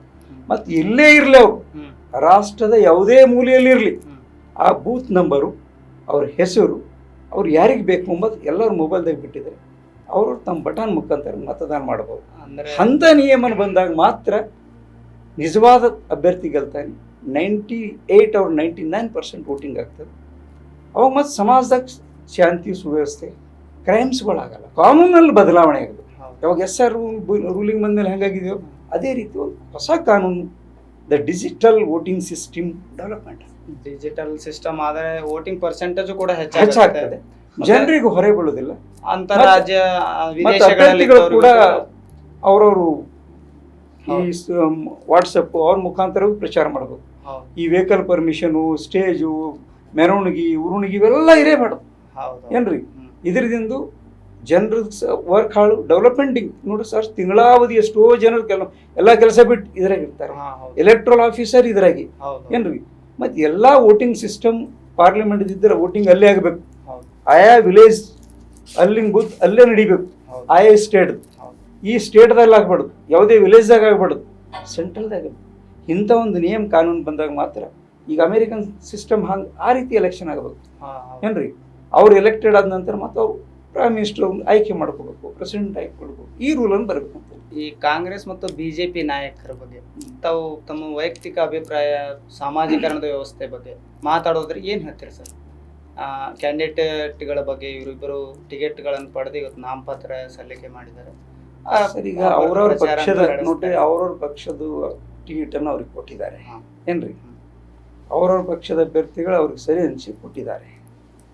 ಆದರೆ ಸಾಮಾಜಿಕವಾಗಿ ಜನರಲ್ ಆಗಿ 8-10 ವರ್ಷಗಳಿಂದ ಇವರು ಜನಸಂಪರ್ಕದಲ್ಲಿ ಕಡಿಮೆ, ಜನರಿಗೆ ಹೊಂದ್ಕೊಂಡು ಕಡಿಮೆ ಇದೆ. ಮತ್ತು ಈಗ Sagar country first time is entry. ಹೀಗೆ ಎಲ್ಲ ಕಾಯ್ದೆ ಕಾನೂನು ತಿಳ್ಕೊಂಡು ಜನರ ಜೊತೆ ಮಿಲನಾಗಿ ಮಾಡಲಿಕ್ಕೆ ಭಾಳ ಸಮಯ ಬೇಕು. ಈಗ ಅವ್ರ ತಂದೆಯವ್ರ ಮಿನಿಸ್ಟ್ರಿ ಇದ್ದಾರೆ, ಅದೆಲ್ಲ ಕೆಲಸ ಮಾಡಿಕೊಂಡು ಇನ್ನೂ 10-15-20 ವರ್ಷ ನಂತರ ರಾಜಕೀಯದಾಗ ಬಂದರೆ ಉತ್ತಮ ಇತ್ತು ಅಂತ ನಾನು. ಆಮೇಲೆ ಭಗವಂತ ಖೂಬಾ ಅವರ ಬಗ್ಗೆ ಈಗ ಅವ್ರಿಗೆ ಆಲ್ರೆಡಿ 2 ಟರ್ಮ್ ಕೊಟ್ಟಿದ್ದಾರೆ. ನಾಂಬದಿನ ಸರ ಈ ಬೀದರ್ ಜಿಲ್ಲೆ ಯಾವಾಗ ಸ್ವತಂತ್ರ ಆಗಿ ಹಿಡಿದು ಪಾರ್ಲಿಮೆಂಟ್ ಟಿಕೆಟು ಎಲೆಕ್ಟೆಡ್ ಆಗೋರು ಹುಮನಾಬಾದ್ ಅವರ ನರ್ಸಿಂಗುಲ್ಲಾ ಇರ್ಬೋದು, ಗುರುಪದಪುರ ನಿಂತರು, ಮತ್ತು ಇವರು ಖೋಬಾವ್ರು ನಿಂತರು, ಅಚಕ್ ರಾಮಚಂದ್ರ. ಭಾಲ್ಕಿದವರಿಗೆ ಎಂದು ಚಾನ್ಸ್ ಸಿಕ್ಕಿಲ್ಲ. ನಾವು ಭಾಲ್ಕಿ ತಾಲೂಕದವ್ರು. ನೀವು ಹೇಳ್ತೀರಾ ಪ್ರತಿ ಒಂದು ಲೋಕಸಭಾ ಚುನಾವಣೆಗೂ ಒಂದೊಂದು ತಾಲೂಕಿಗೆ ಅವಕಾಶ ಕೊಟ್ಟು ನಾಯಕರಿದ್ದಾರೆ, ಅರ್ಹತೆ ಇದ್ದಂತ ವ್ಯಕ್ತಿಗಳಿದ್ದಾರೆ. ನಾವು 30 ವರ್ಷ ರಾಜಕೀಯದಾಗೆ ನ್ಯಾಯಾಂಗದಲ್ಲಿ ಕೇಂದ್ರ ಸರ್ಕಾರದ ಎಲ್ಲ ಕಾನೂನು ಬಲ್ಲವರಿದ್ದೀವಿ. ತಮ್ಮ ಮುಖಾಂತರವಾಗಿ ಬೀದರ್ ಜಿಲ್ಲೆ ಸಮಾಜ ಜನತೆಗೆ ಮತದಾನ ಕೊಟ್ಟರೆ ಅವ್ರ ಸೇವೆ ಮಾಡಲಿಕ್ಕೆ ನಾನು ಸಿದ್ಧನಿದ್ದೇನೆ ಅಂತ. ಸರ್, ತಾವು ನಾಮಪತ್ರ ಸಲ್ಲಿಕೆ ಮಾಡಿದ್ರಿ ಇಂಡಿಪೆಂಡೆಂಟ್ ಆಗಿ, ಏನಾದರೂ ದೂರವಾಣಿ ಕರೆಗಳಾಗಿರ್ಬೋದು, ಒತ್ತಡ ಏನಾದರೂ ಇತ್ತ ಸರ್ ನಾಮಪತ್ರ ಹಿಂಪಡಿಬೇಕು ಅಂತ ಹೇಳಿ? ನಮ್ಮ ಸಂಬಂಧಿಕರು ಒಬ್ಬರು ಹೇಳಿದ್ರು, ತಗೊಳ್ರಿ ಅವ್ರು ನಮ್ಮ ರಿಲೇಷನ್. ಯಾಕಂತಂದ್ರೆ ದೊಡ್ಡ ಚುನಾವಣೆ ಇದೆ, ಎದುರಿಸ್ಬೇಕಂತಂದ್ರೆ ಸರ್ ನಮ್ಗೇನು ವಕೀಲರಾಗ 10 ಕೇಸಾಗ ಇದೊಂದು 11 ಅಂತ ನಾವು ಪ್ರತಿದಿನ ಅದೇ ಕೆಲಸದಾಗ ಇರ್ತೀವಿ. ಒಂದು ಇನ್ನೊಂದು 10 days ಪಬ್ಲಿಕ್ದಾಗ ಹೋಗೋಣ ಅಂತ ಹೇಳಿ ಬಂದ್ವಿ ಏನ್ರಿ. ಜನರ ಜೊತೆ ಮಿಲನ ಆಗೋಣ, ಏನು ಸಮಸ್ಯೆಗಳಿರ್ತಾವ ಅದು ತಿಳ್ಕೊಬೇಕು. ನಮ್ದೇನಿದೆ ಬುಕ್ಕು, ರೂಲಿಂಗು, ನಮ್ಮ ಫ್ಯಾಕ್ಟ್ಸು, ಕೇಸು ಇದ್ರ ಸುತ್ತಮುತ್ತಾನೇ ಇದ್ದವರು. ನಂತರ ಎಲೆಕ್ಷನ್ ಬಂದಾಗ ಯಾರು ಅಭ್ಯರ್ಥಿ ಇತ್ತು ಅವ್ರ ಪರವಾಗಿ ಕೆಲಸ ಮಾಡೋದು, ಮತ್ತೆ ನಮ್ಮ ಕೆಲಸಕ್ಕೆ ನಾವು ಅವ್ರ ಮೇಲೆ ಏನೋ ಪ್ರಕರಣಗಳಾದವು, ಮತ್ತೊಂದಾಯ್ತು ಕೋರ್ಟದಲ್ಲಿ ಸಮರ್ಥನ ಅವ್ರ ನ್ಯಾಯ. ಸರ್, ತಮ್ಮ ವಕೀಲ ವೃತ್ತಿ ಜೀವನದ ಬಗ್ಗೆ ನಾವು ಮಾತಾಡೋದ್ರೆ ಇಲ್ಲಿವರೆಗೂ ಎಷ್ಟು ಕೇಸ್ಗಳನ್ನು ತಾವು ಗೆದ್ದಿದ್ದೀರಿ, ಎಷ್ಟು ಪ್ರಕರಣಗಳನ್ನು ತಾವು ಹ್ಯಾಂಡಲ್ ಮಾಡಿದ್ದೀರಿ? 10,000-15,000 ಆಗಿರುತ್ತೆ ಸರ್ 30 ವರ್ಷದಾಗೆ. ಸಾಮಾಜಿಕ ನ್ಯಾಯ ಕೊಡುವಂಥ ಕಾರ್ಯ ಮಾಡಿದ್ವಿ. ಜನರು ಬರ್ತಾ ಹೋದ್ರು, ಅಷ್ಟೆಲ್ಲ ಬೆಳಲಿಕ್ಕೂ ನಮ್ಮದು ಅವ್ರ ಪಕ್ಷದ ಕಾರ್ಯಕರ್ತರು ಅವರೆಲ್ಲ ನಮ್ಮವ್ರ ಅಂತೇಳಿ ಅದು ಒಂದು ಟೆಂಡೆನ್ಸಿ ಮೇಲೆ ಹರಿದು ಬರ್ತೀರಿ ಜನ. ಈಗ ಬಿಜೆಪಿಯಲ್ಲಿ ಉಚ್ಚಾಟನೆ ಪರ್ವ ಚುನಾವಣೆ ಬಂದಾಗ ನಡೀತಾ ಇದೆ. ಬಟ್ ದೂರ ಉಳ್ಕೊಂಡಂತ ಶಾಸಕರಿಗೆ ಏನು ಇಲ್ಲ, ಕೆಲವರಿಗೆ ಮಾತ್ರ ಉಚ್ಚಾಟನೆ ಬಿಸಿ ತಟ್ಟಿದೆಲ್ಲ. ಅಂದ್ರೆ ಅವರ ಶಾಸಕರು ಪಾಪ ದೂರ ಉಳ್ಕೊಂಡಿದ್ದಾರೆ. ಈಗ ಅವರ ಶಾಸಕರಿಗೆ ಅವ್ರ ಕೇಂದ್ರ ಮಂತ್ರಿಗಳು, ಕೇಂದ್ರ ನಾಯಕರು ಹೇಳ್ಯಾರ ಅವ್ರು ಇಲ್ಲದ್ದು ಆರಾಮಿಲ್ಲ ಅಂತ ಹೇಳ ಮೇಲೆ ಮತ್ತೊಬ್ಬರು ಅದ್ರ ಬಗ್ಗೆ ಏನು ಹೇಳಿಕ್ಕೆ ಆಗೋದಿಲ್ಲ. ಈಸಿ ಅಂಡರ್ ಸಫರಿಂಗ್ ಫ್ರಮ್ ಇಲ್ ಹೆಲ್ತ್ ಅಂತ ಗೊತ್ತಾಗಿದೆ. ಅವ್ರು ಮುಂಬೈದಾಗೆಲ್ಲೋ ಟ್ರೀಟ್ಮೆಂಟ್ ತಗೋತಾ ಇದ್ದಾರೆ ಗೊತ್ತಾಗ. ಅಂದರೆ ಕೆಲವೊಬ್ಬರಿಗೆ ಉಚ್ಚಾಟನೆ ಬಿಸಿ ತಟ್ಟಿದೆ ಅಲ್ಲ ಚುನಾವಣೆ ಬಂದಾಗ, ಅದ್ರ ಬಗ್ಗೆ ಏನು ಹೇಳ್ತೀರಾ ಸರ್? ಈಗ ವಿರುದ್ಧವಾಗಿ ಹೋದವ್ರಿಗೆ ಉಚ್ಚಾಟನೆ ಇರ್ತದೆ. ನಾವಂತೂ ಈಗ ಅವರು ವರ್ತನೆಯಿಂದ ನಾವಾಗೇ ಈಗ ಬಿಟ್ಟು ಹೋದ 14 ನಂತರ ಯಾವುದೇ ಪದಾಧಿಕಾರಿ ಇರಲಿಲ್ಲ ಏನ್ರಿ. 2014 ನಾವು ಗೌರ್ಮೆಂಟ್ ಅಡ್ವೊಕೇಟ್ ಆದ್ಮೇಲೆ ರಿಸೈನ್ ಮಾಡಿ ಆ ಕಡೆ ಹೋಗಿದ್ದೀರಿ. ನಂತರ ಮತ್ತೇನು ಜಾಯ್ನ್ ಆಗಿಲ್ಲ. ಆದರೂ ಎಲ್ಲ ಯಾರು ಕ್ಯಾಂಡಿಡೇಟ್ ಇರ್ತಾರೆ ಅವ್ರ ಪರವಾಗಿ ಅಲ್ಲಿ ಇಲ್ಲಿ ಸಮಯ ಸ್ವಲ್ಪ ಸಿಕ್ಕಾಗಿ ಹೋಗಿ ಬಂದು ವಿಚಾರ ಮಾಡಿದ್ದು ನಿಜ. ತಾವು ಕೂಡ ವಕೀಲ ವೃತ್ತಿ ಜೊತೆಗೆ ಸಾಮಾಜಿಕ ಜವಾಬ್ದಾರಿಗಳನ್ನ ವಹಿಸ್ಕೊಂಡು ಇಲ್ಲಿವರೆಗೂ ತಾವು ಕಾರ್ಯ. ನಾವು ಒಂದು ಟರ್ಮು ಅಖಿಲ ಭಾರತೀಯ ವೀರ ಶೈವ ಸಮಾಜ ಜಿಲ್ಲಾ ಪ್ರಧಾನ ಕಾರ್ಯದರ್ಶಿಯಾಗಿ ಕೆಲಸ ಮಾಡಿದ್ದೀವಿ, ರಾಷ್ಟ್ರೀಯ ಬಸವದಾಗ ಕೆಲಸ ಮಾಡಿದ್ದೀವಿ, ವಕೀಲ ಸಂಘದ ಉಪಾಧ್ಯಕ್ಷನಾಗಿ ಕೆಲಸ ಮಾಡಿದ್ದೀವಿ ಏನ್ರಿ. ವಿವಿಧ ಸಂಘಟನೆಗಳ ಜೊತೆ ಕೆಲಸ ಮಾಡಿದ್ದೀವಿ. ಸರ್, ಕೊನೆಯದಾಗಿ ನಮ್ಮ ಬೀದರ್ ಲೋಕಸಭಾ ಚುನಾವಣೆ ತುಂಬಾ ಈಗ 2-3 ದಿನ ಉಳಿದಿದೆ. ಹಾಂ ಸರ್. ನಮ್ಮ ಜಿಲ್ಲೆಯ ಜನರಿಗೆ ಏನು ಸಂದೇಶ ನಮ್ಮ ಸ್ಟುಡಿಯೋ ಮೂಲಕ, ಕದಂಬ ಸುದ್ದಿವಾಹಿನಿ ಮೂಲಕ ಏನು ಕೊಡ್ಲಿಕ್ಕೆ ಇಷ್ಟಪಡ್ತೀರಿ ಸರ್ ಕೊನೆಯದಾಗಿ? ಸರ್ ನೋಡ್ರಿ, ಈ ಏನು ರಾಷ್ಟ್ರೀಯ ಪಕ್ಷಗಳಿವೆ, ಹಾಂ, 2 ರಾಷ್ಟ್ರೀಯ ಪಕ್ಷಗಳಿದ್ದಾಗ ಅವರು ಸಮರ್ಥ ಹರ ಇಲ್ಲ ಎಂಬುದಕ್ಕಿಂತ ಅದಕ್ಕಿಂತ ಒಬ್ಬ ಹೆಚ್ಚಿನ ಸಮರ್ಥ ವ್ಯಕ್ತಿ ಬಂದಾಗ ಜನರು ತುಲನಾತ್ಮಕವಾಗಿ ನೋಡಿಕೊಂಡು ಇದರಲ್ಲಿ ಸಮರ್ಥ ವ್ಯಕ್ತಿ ಯಾರ ಅಂಥವ್ರಿಗೆ ಮಾತ್ರ ಚುನಾಯಿಸಿದ್ರೆ ಮಾತ್ರ ಅದಕ್ಕೆ ದೇಶದ ಪ್ರಜಾಪ್ರಭುತ್ವ ಸ್ವತಂತ್ರ ದೇಶ ಎಲ್ಲಕ್ಕೆ ಸಾಧ್ಯ. ನ್ಯಾಷನಲ್ ಪಾರ್ಟಿಗಳಿವೆ, ಅವ್ರು ಈ ಪಾರ್ಟಿಗೆ ಆ ಪಾರ್ಟಿಗೆ ಹಾಕೋದ್ರಿಂದ ಯಾವ ವ್ಯಕ್ತಿ ಹೆಚ್ಚು ಸಮರ್ಥವಾಗಿ ಜಿಲ್ಲಾ ಕೆಲಸ ಮಾಡ್ತಾನೆ, ಸ್ಥಳೀಯ ಸಮಸ್ಯೆಗಳ ಬಗ್ಗೆ ಪ್ರತಿದಿನ ಜನರಿಗೆ ಹೊಂದಿಕೊಂಡು ಅವ್ರ ಸಮಸ್ಯೆಗಳು ಕೇಳಿಕೊಂಡು ಜನರಿಗೆ ಖುಷಿಪಟ್ಟು ಅವರು ಈ ಕಣ್ಣೀರು ಒರೆಸಿ ಅವ್ರು ಕೆಲಸ ಮಾಡಿಕೊಳ್ತಾರೆ, ಅಂಥವ್ರನ್ನು ಗೆಲ್ಲಿಸಿ. ಅವು 2 ರಾಷ್ಟ್ರೀಯ ಪಕ್ಷಗಳಿದ್ದಾಗ ಇನ್ನೊಬ್ಬ ವ್ಯಕ್ತಿ ಗೆಲ್ಲಿಸಿದಾಗ ಆವಾಗ ಮುಂದೆ ಬರ್ತಕ್ಕಂಥ ದಿನಗಳಲ್ಲಿ ಅದು ಪರಿವರ್ತನೆ ಪರಿವರ್ತನೆ ಈಗ ಮಂಡ್ಯದಾಗ ಆಗಿದೆ, ಜಾನ್ ಫರ್ನಾಂಡಿಸ್ ಮುಂಬೈದಾಗ ಗೆದ್ದರು ಏನ್ರಿ, ಇಂದಿರಾ ಗಾಂಧಿ ವಿರುದ್ಧ ವರ್ಷ ಒಬ್ರು ಇಂಡಿಪೆಂಡೆಂಟ್ ಆಗಿ ಗೆದ್ದಿದ್ರು ಏನ್ರಿ. ಹಂಗಾಗಿ ಜನ ಪರಿವರ್ತನೆ ಮಾಡಬೇಕು, ಈ ಬೀದರ್ ಜಿಲ್ಲೆದ ಪರಿವರ್ತನೆ ಆಗ್ಬೇಕು ಅಂತ ನನ್ನ ಉದ್ದೇಶ ಏನ್ರಿ. ಈಗ ಅವ್ರು 2 ಕ್ಯಾಂಡಿಡೇಟ್ 3 ಕ್ಯಾಂಡಿಡೇಟ್ದಾಗ ಯಾರು ಸಮರ್ಥರಾಗವ, ಹಣ ಬಲ ಅಧಿಕಾರ ಬಲ ಇದೆಲ್ಲ ನೋಡ್ಲಾರ್ದೆ ಮುಂದಿನ ದಿನಗಳಲ್ಲಿ ಯಾರು ನಮ್ಮನ್ನು ಕೆಲಸಕ್ಕೆ ಬರ್ತಾರೆ, ಪ್ರತಿದಿನ ಪ್ರತಿ ಕ್ಷಣ ಯಾರು ಇಮಿಡಿಯೇಟ್ಲಿ ಆಗಿ ಜನರು ಸಿಕ್ಕಿ ಅವ್ರ ಸಮಸ್ಯೆಗಳ ಬಗೆಹರಿಸ್ತಾರೆ ಅಂಥವ್ರನ್ನ ಆಯ್ಕೆ ಮಾಡಿ ಬೀದರ್ ಜಿಲ್ಲಾ ಜನರು ಸ್ವತಂತ್ರವಾಗಿ ಉಳಿಬೇಕಾದ್ರೆ, ಸ್ವತಂತ್ರವಾಗಿ ಜೀವನ ಖುಷಿಯಾಗಿ ಉಳಬೇಕು 5 ವರ್ಷಗಳ ಕಾಲ ಅವ್ರ ಮತವನ್ನು ಸ್ವತಂತ್ರ ಅಭ್ಯರ್ಥಿಗೆ ಹಾಕಬೇಕು. ಸ್ವತಂತ್ರ ಅಭ್ಯರ್ಥಿ ಗೆದ್ದರೆ ಇಡೀ ರಾಷ್ಟ್ರದಲ್ಲೇ ಬೀದರನ್ನು ಎತ್ತರಕ್ಕಾಗಿ ಬೆಳಿ, ರಾಷ್ಟ್ರದಲ್ಲೇ ಬೀದರ್ ಪ್ರಸಿದ್ಧವಾಗಬೇಕಾಗಿದ್ದರೆ ಸ್ವತಂತ್ರ ಅಭ್ಯರ್ಥಿನ ಗೆಲ್ಲಿಸಬೇಕು. ಸರ್, ತಮ್ಮ ಚಿಹ್ನೆ ಮತ್ತು ಕ್ರಮ ಸಂಖ್ಯೆ? ನಮ್ಮ ಕ್ರಮ ಸಂಖ್ಯೆ 10 ಸರ್. ಈಗ ನಂದು ಕೋಟು 2 ಅಕ್ಷರ ಸರ್, ನನ್ನ ಸೀರಿಯಲ್ ನಂಬರ್ 10 2 ಅಕ್ಷರ ಸರ್, ನನ್ನ ಸರ್ನೇಮ್ ಬುಕ್ಕ 2 ಅಕ್ಷರ ಸರ್, ನನ್ನ ವಿರುದ್ಧಿಗಳು ಖೂಬ 2 ಅಕ್ಷರ ಸರ್, ಖಂಡ್ರೆ 2 ಅಕ್ಷರ ಸರ್. ಇವು ಕೋಟು ಸೀರಿಯಲ್ ನಂಬರ್ 10 ಬುಕ್ಕ 3 ಇಟ್ಕೊಂಡು ಅವರಿಬ್ಬರನ್ನ ಎದುರಿಸ್ತಾ ಇದ್ದೇನೆ. ಅದನ್ನು ನೋಡ್ಕೊಂಡು ಜನರು ನಂದು ವಿಶೇಷ ಏನಂದ್ರೆ ಸರ್, ಈ ಬೀದರ್ ಜಿಲ್ಲೆಯ ಸಮಜ್ಞಾನಿಗಳು, ಬುದ್ಧಿಜೀವಿಗಳು, ರೈತರು, ವಿದ್ಯಾವಂತರು ಎಲ್ಲರನ್ನ ಮನೆಯಲ್ಲಿ ಡಿಸ್ಕಸ್ ಮಾಡಿ, ಸಮಾಜದಲ್ಲಿ ಡಿಸ್ಕಸ್ ಮಾಡಿ, ಹೂ ಆರ್ ಎಲಿಜಿಬಲ್ ಪಾರ್ಲಿಮೆಂಟ್ದಾಗ ಈಗ ನೋಡಿದವ್ರಿಗೆ ನೋಡಿದೆ ಹೊಸ ಮುಖಗಳನ್ನು ಕಳಿಸ್ಲಿಕ್ಕೆ ಪ್ರಯತ್ನ ಮಾಡಿದ್ರೆ ನಾನು ಸುಮಾರು 10-15 ವಿಚಾರಗಳನ್ನು ನಿಮ್ಮ ಮುಂದೆ ಇಡಬೇಕು. ಫಸ್ಟ್ ಏನಂದ್ರೆ ಸರ್, ಡೆವಲಪ್ಮೆಂಟ್ ಇದೆ, ಆ ಕಾನೂನು, ಫಸ್ಟ್ ಎಕ್ಸಿಕ್ಯೂಟಿವ್ 4 ಇವೆ ಸರ್ ಸಂವಿಧಾನ, ನ್ಯಾಯಾಂಗ, ಕಾರ್ಯಾಂಗ, ಶಾಸಕ.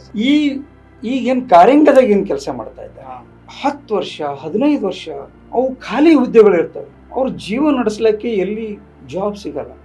ಸ್ಕಿಲ್ ವರ್ಕ್ ಬೇರೆ ಕಂಟ್ರಿ ವಿದ್ಯಾರ್ಥಿ ಜೀವನದಾಗೆ ಕೆಲಸ ಮತ್ತು ಹಣ ಗಳಿಕೆ ಇಲ್ಲಿ ನಮ್ಮಲ್ಲಿ ಆ ಸಿಸ್ಟಮ್ ಎಜುಕೇಶನ್ ನಮ್ಮಲ್ಲಿ ಇಲ್ಲ. ಅದಕ್ಕೋಸ್ಕರವಾಗಿ ನಾನು ಅಂತೀನಿ 3 ವರ್ಷಗಳ ಇದು 371G ಆಗಿದೆ ಈ ಏರಿಯಾದ. ಯಾರು 3 ವರ್ಷಗಳಿಗಿಂತ ಹೆಚ್ಚು ಕೆಲಸ ಮಾಡಿದ್ದಾರೆ ಏನ್ರಿ, ಕೆಲವರು 10 ವರ್ಷದಿಂದ ಮಾಡ್ತಾ ಇದ್ದಾರೆ.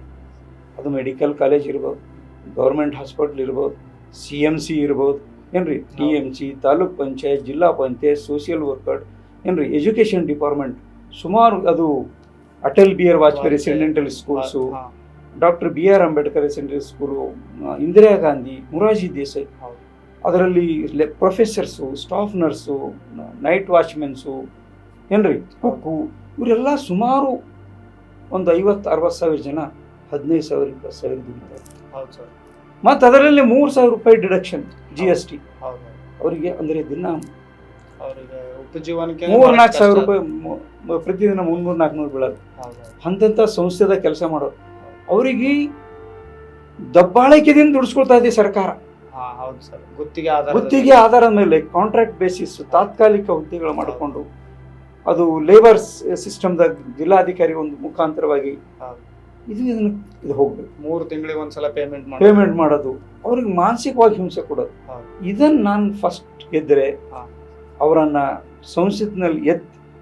ಸಂಸತ್ನಲ್ಲಿ ಡಿಲೇ ಆದರೆ ಸುಪ್ರೀಂ ಕೋರ್ಟ್ ಇಮಿಡಿಯೇಟ್ಲಿ, ಯಾಕೆ ನಾವು ಡೆಪ್ಟಿ ಸೊಲಿಸಿಟರ್ ಆಗಿದ್ದರಿಂದ ನಮಗೆ ಯಾವುದೇ ನ್ಯಾಯಾಲಯದಲ್ಲಿ ನೇರವಾಗಿ ವಕೀಲವೃತ್ತಿ ಮಾಡೋಕ್ಕೆ ಅನುಮತಿ ಇದೆ. ಹೌದು. ಈ ಹೈಕೋರ್ಟದಂತೂ 16 ವರ್ಷದಿಂದ ಮಾಡ್ತಾ ಇದ್ದೀವಿ.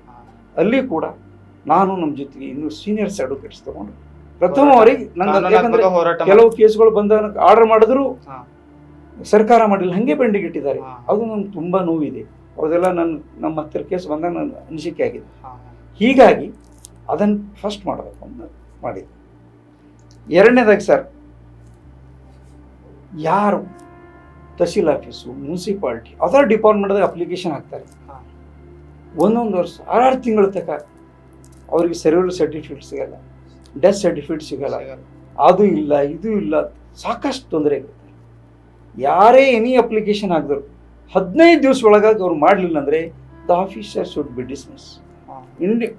ಆಗಲಿಲ್ಲ ಅಂದರೆ ಹಿಂಗೆ ಕಾರಣಕ್ಕೆ ಮಾಡಿಲ್ಲ ಎಂಡೋಸ್ಮೆಂಟ್. ಹೌದು. ಅದು ಸುಮ್ಮನೆ ನಾಳೆಗೆ ಬರ್ರಿ ನಾಳೆ ಬರ್ರಿ ಜನರಿಗೆ ತೊಂದರೆ ಕೊಡ್ತಕ್ಕಂಥದ್ದು ಭಾಳ ನಡೆದು. It's only due to corruption. ನಾ ಅಂತೀರಿ ಸಂಬಳ ತಿನ್ರಿ, ಸುಂಬಳ ತಿಲ್ಲಕ್ಕೆ ಹೋಗ್ಬೇಡ್ರಿ. ಸುಂಬಳ ತಿನ್ನೋದ್ರಿಂದ ರೋಗ ರುಚಿಗಳು, ಹಾರ್ಟ್ ಅಟ್ಯಾಕ್ ಇವೆಲ್ಲ ಬರ್ತಾವೆ. ಅವೆಲ್ಲ ಅವ್ರಿಗೆ ಬರ್ತವೆ. ಈಗ ಏನು ನಮ್ಮಲ್ಲಿ ಡಿಸ್ಟ್ರಿಕ್ಟ್ ರೀ, ಯಾರು ಸುಂಬಳ ತಿಂದಿಂದ ಯಾರ್ಯಾರು ಕರಪ್ಷನ್ ಕೇಸ್ದಾಗ ಅವ್ರಿಗೆ ಕಟ್ಟಿಟ್ಟಿನ ಗುತ್ತಿ ಶಿಕ್ಷೆ. ಈಗ ಏನು ಕಂಟಿನ್ಯೂ ಕನೆಕ್ಷನ್ ಹೊಂಟ ನೋಡ್ರಿ, ಈ ರೀತಿ ಕ್ರೈಮ್ ಕಂಟ್ರೋಲ್ ಆಗಬೇಕು. ಸಮಾಜದಾಗ ಎಲ್ಲಿ ತಗ ಕರಪ್ಷನ್ ಹೋಗಲು ಅಲ್ಲಿ ತಗ ಸಮಾಜ ಡೆವಲಪ್ಮೆಂಟ್ ಆಗ, ಜನರ ಡೆವಲಪ್ಮೆಂಟ್ ಆಗ. ನಂದು ಅದು ಭಾಳ ಇಂಪಾರ್ಟೆಂಟ್. ಅದಕ್ಕೆ ಭಾಳ ನಾನು ಮಹತ್ವ ಕೊಡ್ತೀನಿ ಅಂತ ಸರ್. ಈ ಆಧುನಿಕ ಮತದಾನ ಬಗ್ಗೆ ತಮ್ಗೆ ಹೇಳಿದೆ ಏನ್ರಿ. ಈಗ ಇಂಪಾರ್ಟೆಂಟ್, ಭಾಳ ಇಂಪಾರ್ಟೆಂಟ್ ಅದ. ಯಾರು ಭಾರತ ಸಂವಿಧಾನ ಜನರ ಹಕ್ಕುಗಳಿರ್ತಾವೆ, ಸಂವಿಧಾನದಾಗ ಏನು ಹಕ್ಕುಗಳ ನೋಡ್ರಿ, ಆ ರಕ್ಷಣೆ ಮಾಡ್ತಕ್ಕಂಥ ವ್ಯಕ್ತಿಗೆ ಮಾತ್ರ ಕೊಡೋದು. ನೀವು ಯಾವುದೋ ಒಂದು ವಿಚಾರ ಮಾಡ್ಕೊಂಡು ಜನರ ರೈಟ್ಸ್ ಏನ್ರಿ, ಫಂಡಮೆಂಟಲ್ ರೈಟ್ಸ್ ಏನವ, ಅವು ರಕ್ಷಣೆ ಮಾಡ್ತಕ್ಕಂಥ ವ್ಯಕ್ತಿ ಮಾತ್ರ ಎಲೆಕ್ಟೆಡ್ ಮಾಡಿದ್ರೆ ಆ ಸಂವಿಧಾನ ಬೆಲೆ ಬರ್ತದೆ, ಜನರ ರೈಟ್ಸ್ ಬಿ ಪ್ರೊಟೆಕ್ಟ್ ಆಗ್ತವೆ ಏನ್ರಿ. ಅದು ನಾವು ಸಂವಿಧಾನದ ಜನರಿಗೆ ಏನು ಹಕ್ಕುಗಳವ ಅದಕ್ಕೆ ನಾವು ಮೊದಲನೇ ಆದ್ಯತೆ ಕೊಡ್ತೀನಿ. ಹಾಂ ಸರ್. ಈಗ ಬೀದರ್ ಜಿಲ್ಲೆದಾಗ ಏನು ಸೆಂಟ್ರಲ್ ಗೌರ್ಮೆಂಟ್ ಯಾವುದೇ ರೈತ ಸಾಲ ಮಾಡ್ತಾ ಇಲ್ಲ.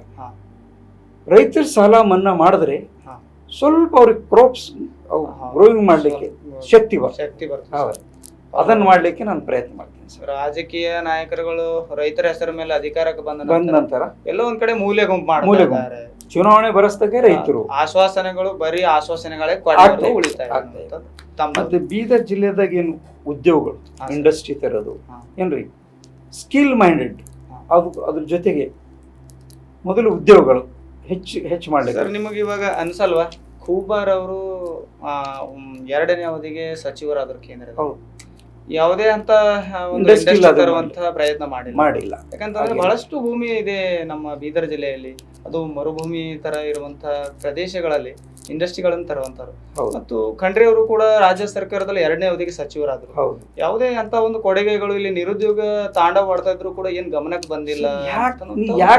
ಸರ್ ಯಾಕೆ ಅವ್ರು ಮಾಡ್ತಾರೆ ಅಂದ್ರೆ, ಯಾಕೆ ಮಾಡ್ಬೇಕಂದ್ರೆ ಈ ಜನರ ಚುನಾವಣೆ ಬಂದಾಗೆ ದುಡ್ಡು ತಗೊಂಡು ಓಟ್ ಹಾಕ್ತಾರೆ ಏನ್ರಿ. ಕರಪ್ಷನ್ ಈಗ ನೋಡ್ರಿ, ಬ್ರೈಬರಿ, ಇದು ದುಡ್ಡು ತಗೊಂಡು ಓಟ್ ಹಾಕೋದು ಬ್ರೈಬರಿ ಅಂತಾರೆ. ಇಂಡಿಯನ್ ಪೆನಲ್ ಕೋಡ್ದಾಗೆ 117(e)(f) ಇದೆ. ಓಟ್ ತಗೊಂಡು ದುಡ್ಡು ತಗೊಂಡು ಓಟ್ ಹಾಕೋದಂದ್ರೆ ಅದು ಬ್ರೈಬರಿ, ಕರೆಕ್ಟ್ ಕೆಲಸ. ಅದು ಅಂತ ಮತದಾನ ಮಾಡಿ ಇಲ್ಲೆಲ್ಲ ದುಡ್ಡು ಹಾಕಿ ಮತ್ತದು ಏನು ಡೆವಲಪ್ಮೆಂಟ್ ಮಾಡಕ್ಕೆ ಇವ್ರು ಕೇಳಕ್ ಹೋಗಲ್ಲ, ಅವ್ರು ಕೊಡ್ಲಕ್ಕೆ ಬರಲ್ಲ. ಇದು ತಪ್ಪು ದಾರಿ ಏನ್ರಿ.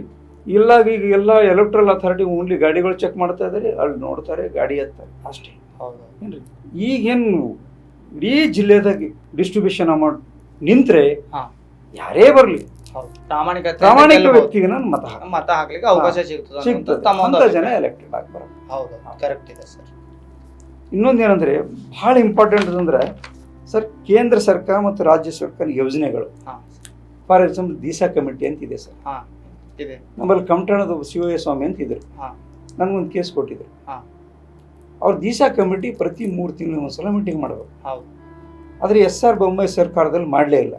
ನಾವು ಹೈಕೋರ್ಟಿಗೆ ಹಾಕ್ತೇವೆ ಅವ್ರ ಕಡೆದ ಅರ್ಜಿ.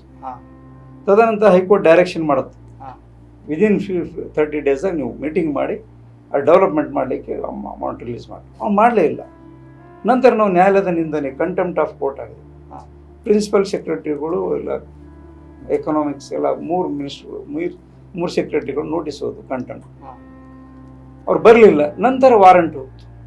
ಆವಾಗ ಅವರು ಇಮಿಡಿಯೇಟ್ಲಿ ಸಾಟರ್ಡೇ ದಿನ ಮೀಟಿಂಗ್ SR ಬೊಮ್ಮೆ ಅವರು ಅಧ್ಯಕ್ಷತೆಯಲ್ಲಿ ಮೀಟಿಂಗ್ ಮಾಡಿ 4500 ಅಮೌಂಟ್ ರಿಲೀಸ್ ಮಾಡೋದು. ಒಂದು ರಿಟ್ ಪಿಟಿಷನ್ ಆರ್ಡರ್, ಹೌದು 4500 ರೂಪಾಯಿ ದಿಶಾ ಕಮಿಟಿ, ವೇರಿಯಸ್ ಡೆವಲಪ್ಮೆಂಟ್ ಹಳ್ಳಿಗಳಿಗೆಲ್ಲ ಮಾಡಬೇಕಂತ. ಹಂಗ ಈ ಅಧಿಕಾರಿಗಳು ಮಾಡಲಿಲ್ಲ ಅಂದರೆ ಹೌದು ಮುಂದೆ ಏನು ಮಾಡ್ಬೇಕಂತ ನಮ್ಗೆ ಯೋಚನೆ. Yes.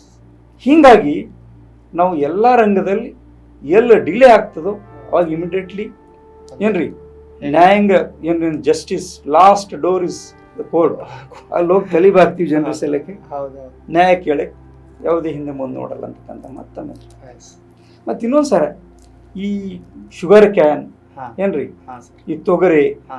ಮತ್ತು ಸೋಯಾಬೀನ್ ಇವ್ರಿಗೆ ಹೆಂಗ್ ಬೇಕೋ ಹಂಗೆ ರೇಟ್ ಫಿಕ್ಸ್ ಮಾಡ್ಕೋತಾರೆ ಜನ, ಹೌದು ಅವ್ರ sir. ಪರ್ಚೇಸರ್ಸ್. ಒಂದು ಕಡೆಯಲ್ಲಿ ದಲ್ಲಾಳಿಗಳ ಪಾಲಾಗಿ ರೈತರ ಕಂಗಾಲಾಗ್ತಾ ಇದೆ.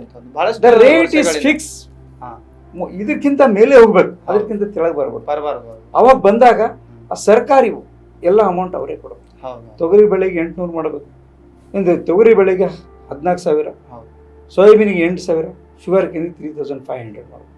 ಅವಾಗ ಮಾತ್ರ ರೈತರು ಸಮರ್ಥವಾಗಿ ಜೀವನ ಮಾಡ್ಲಿಕ್ಕೆ ಸಾಧ್ಯ. ಸಾಧ್ಯ ಇದೆ. ಯಾಕಂದ್ರೆ ಎಕ್ಸ್ಪೆನ್ಸಸ್ಸು ಅವ್ರಿಗೆಲ್ಲ ಮಾಡಿ ಗೊಬ್ಬರ ಅದು ಹಾಕಿ ಅವ್ರ ಜೀವನ ನಡೆಸ್ಲಿಕ್ಕೆ ತುಂಬಾ ಕಷ್ಟ ಹೌದು ಆಗ್ತದೆ. ಸರ್. ಇನ್ನೊಂದು ಏನ್ ಮಾತು ನೆನಪಿಗೆ ಬರುತ್ತೆ ಅಂದ್ರೆ, ಇವತ್ತು 4G 5G ತಗೊಂಡು ನಮ್ಗೆ ಹೊಟ್ಟೆ ತುಂಬಿಸ್ಕೊಳಕ್ ಆಗಲ್ಲ. ಆಗಲ್ಲ. ರೈತರ ಅನ್ನದಾತರ ಇದ್ದಾಗ ಮಾತ್ರ ಅನ್ನ ಉಂಡು ನಾವು ಬದುಕಬಹುದು ಅನ್ನುವಂತ. ಏರೋಪ್ಲೇನ್ ನಡೆಸೋರಿಗೂ ಗಾಳಿ ತಿಲ್ಲಕ್ಕಾಗಲ್ಲ. ಹೌದು food is necessary. Necessary sir. ಹೌದು, ಫುಡ್ ರೈತನಿಂದ ಸಿಗೋದು ಹೌದು ಏನ್ರಿ. ಈ ಮಳೆ ಗಾಳಿ ಬೆಳಕು ನೇಚರ್ದಿಂದ ಸಿಗ್ತದೆ, ಹೌದು. ಫುಡ್ ಸಿಗೋದು ರೈತರಿಗೆ. ರೈತರ ಶ್ರಮದ ಅವ್ರ ಬೆವರು ಹಾಕಿದಾಗ ಮಾತ್ರ ಇದು ಆಗ್ತದೆ.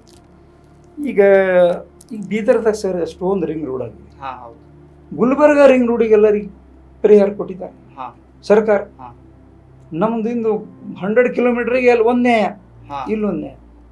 ಇಲ್ಲಿ ಮೆಡಿಕಲ್ ಕಾಲೇಜಾಗ ಮನೆ ಕಳ್ಕೊಂಡಿದ್ದಾರೆ, ಸೈಟ್ ಕಳ್ಕೊಂಡಿದ್ದಾರೆ, ಬಿಲ್ಡಿಂಗು ಕಾಂಪ್ಲೆಕ್ಸು ಲಾಸ್ಗಳು, ಅವ್ರಿಗೆ ಒಂದು ದುಡ್ಡು ಕೊಟ್ಟಿಲ್ಲ ಇಲ್ಲಿವರೆಗೆ. ಇಂಥ ಅನಾಹುತಗಳಾಗ್ಲಿಕ್ಕೆ ಏನ್ ಕಾರಣ ಅಂತೀರಿ ಸರ್? ಇಲ್ಲಿ ಜನ ಜಾಗೃತಿ ಇಲ್ಲ. ಜನಪ್ರತಿನಿಧಿಗಳು ಮನೆಗೆ ಹೋಗಿ ಕಿರಿಕಿರಿ ಮಾಡಿ ಯಾಕೆ ಮಾಡಿಲ್ಲ ಅಂತ ಕೊಡೋರಿಲ್ಲ ಏನ್ರಿ. ಹೋಗಿಂದ ಹೋಯ್ತು ಬರ್ತದೇನೋ ದೇವ್ರೇ ಹೇಳ, ಪ್ರಯತ್ನ ಮಾಡಲ್ಲಿ ದೇಶದಾಗ ಏನು ಸಿಕ್ಕಿಲ್ಲ. ಅಂಬೇಡ್ಕರ್ ಅವರು ಹೇಳಿದ್ದೊಂದು ಮಾತು ನೆನಪಿಗೆ ಬರ್ತಾ ಇದೆ. ಏನಿದೆ ಸರ್?